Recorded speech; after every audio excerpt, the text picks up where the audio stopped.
Hello guys, this is शिक्षा उपाध्याय। आप सभी का हमारे यूट्यूब चैनल वीएलएड कोर्स पर हार्दिक स्वागत है। गाइस, आज डिस्कस करेंगे अनएम्प्लॉयमेंट यानी बेरोजगारी के बारे में। इससे रिलेटेड जो भी एमसीक्यू टाइप क्वेश्चंस बन सकते थे मैंने यहाँ कवर किया है। तो चलिए गाइस, बिना किसी देरी के स्टार्ट करते हैं।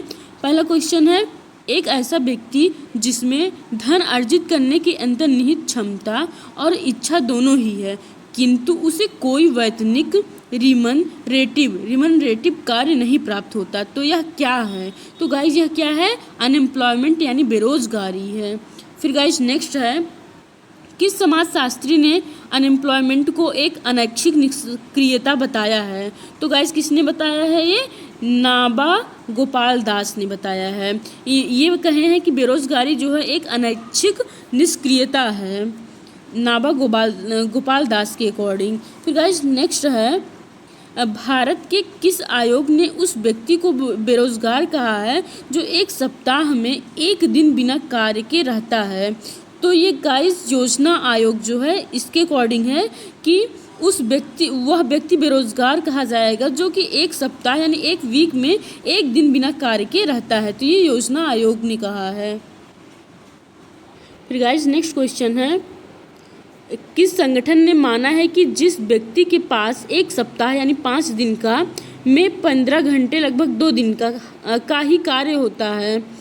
किस संगठन ने माना है कि जिस व्यक्ति के पास एक सप्ताह यानी इतने में 15 घंटे का ही कार्य होता है वह बेरोजगारी है? तो गाइज यह माना है ILO ने। इसका फुल फॉर्म होता है इंटरनेशनल लेबर ऑर्गेनाइजेशन, हिंदी में अंतर्राष्ट्रीय श्रम संगठन। तो इसके अकॉर्डिंग ये कहा गया है कि एक सप्ताह यानी 5 दिन में 15 घंटे लगभग 2 दिन का ही कार्य होता है। उससे ये है इंटरनेशनल लेबर ऑर्गेनाइजेशन का।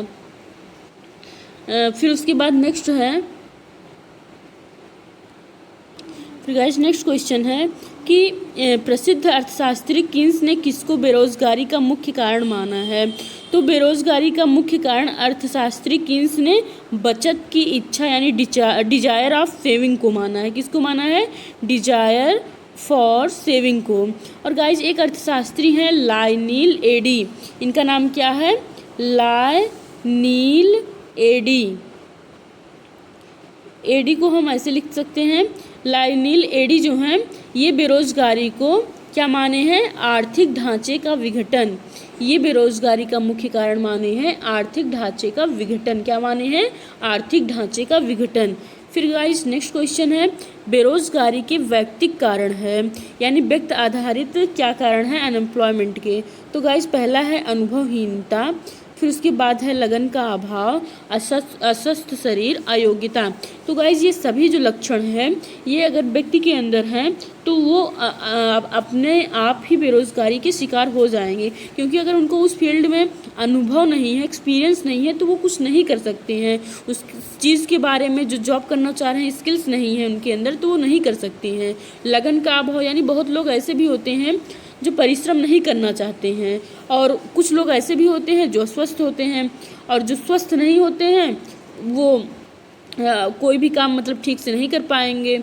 और फिर अयोग्यता यानी जो एलिजिबिलिटी चाहिए किसी जॉब के लिए, अगर वो एलिजिबिलिटी नहीं है तो वो काम नहीं पा सकते। तो ये सारे जो कारण है, ये सारे जो रीजन्स हैं, ये बेरोजगारी के रीजन्स हैं, वो भी व्यक्तिगत यानी इंडिविजुअल रीजन्स हैं।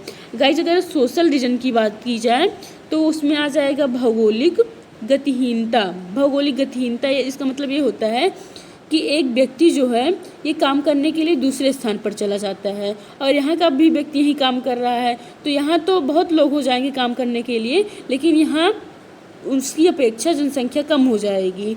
तो इसको बोला जाता है कि भौगोलिक गतिहीनता, यहाँ पर भौगोलिक गतिहीनता आ जाएगी।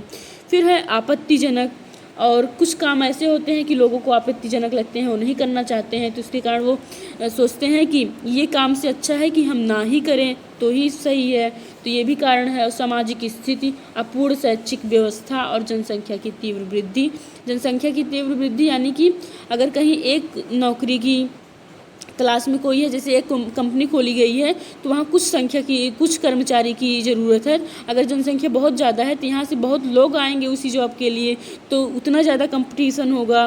तो इस तरीके से ये भी एक कारण है कि जो ओवर पॉपुलेशन होता है या जो जनसंख्या की अधिकता है अनएम्प्लॉयमेंट का, ये भी एक कारण है।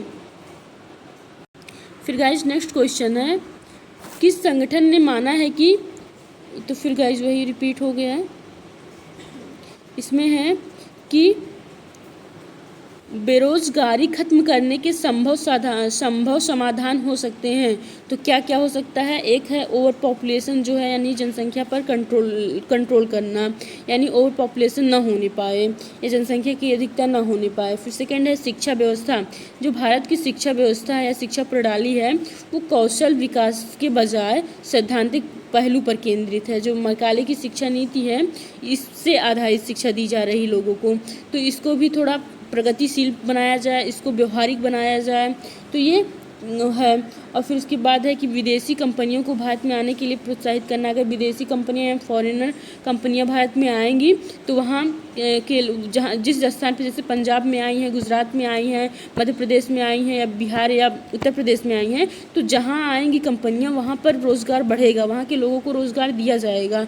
तो इन सब के लिए प्रोत्साहित करना, ये सब करके हम संभव समाधान यानी बेरोज़गारी को ख़त्म करने के लिए संभव समाधान अपना सकते हैं। नेक्स्ट है बेरोज़गारी का प्रकार है। तो गाइज मौसमी बेरोज़गारी, खुली बेरोज़गारी, चक्रीय बेरोज़गारी, ये सभी बेरोज़गारी के प्रकार हैं। तो उपयुक्त सभी आंसर आपका सही हो जाएगा। नेक्स्ट है बेरोज़गारी को कम करने के लिए सरकारी पहल है।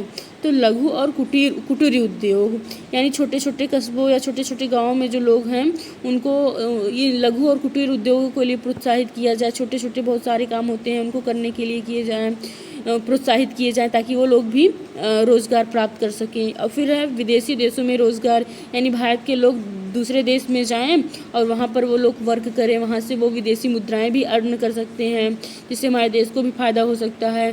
फिर है स्वयं रोज़गार के लिए प्रशिक्षण, यानी अपने रोज़गार के लिए खुद को ट्रेंड करना। तो ये सभी कारण हो सकते हैं कि बेरोज़गार को कम करने के लिए ये सरकारी पहल अपनाए गए हैं। लघु और कुटीर उद्योग, विदेशी देशों में रोज़गार और स्वयं रोज़गार के लिए प्रशिक्षण आदि। तो उपयुक्त सभी सही हो जाएगा गाइज, उपयुक्त सभी। नेक्स्ट है IRDP का फुल फॉर्म है IRDP, यानी इंटीग्रेटेड रूरल डेवलपमेंट प्रोग्राम। ये भी जो है बेरोज़गारी को कम करने के लिए सरकारी पहल है। IRDP यानी इंटीग्रेटेड रूरल डेवलपमेंट प्रोग्राम। तो गाइज मुझे उम्मीद है, आशा है आप लोगों को आज की वीडियो समझ में आई होगी। तो गाइज मिलते हैं नेक्स्ट वीडियो के साथ। Thank you guys, thanks for watching.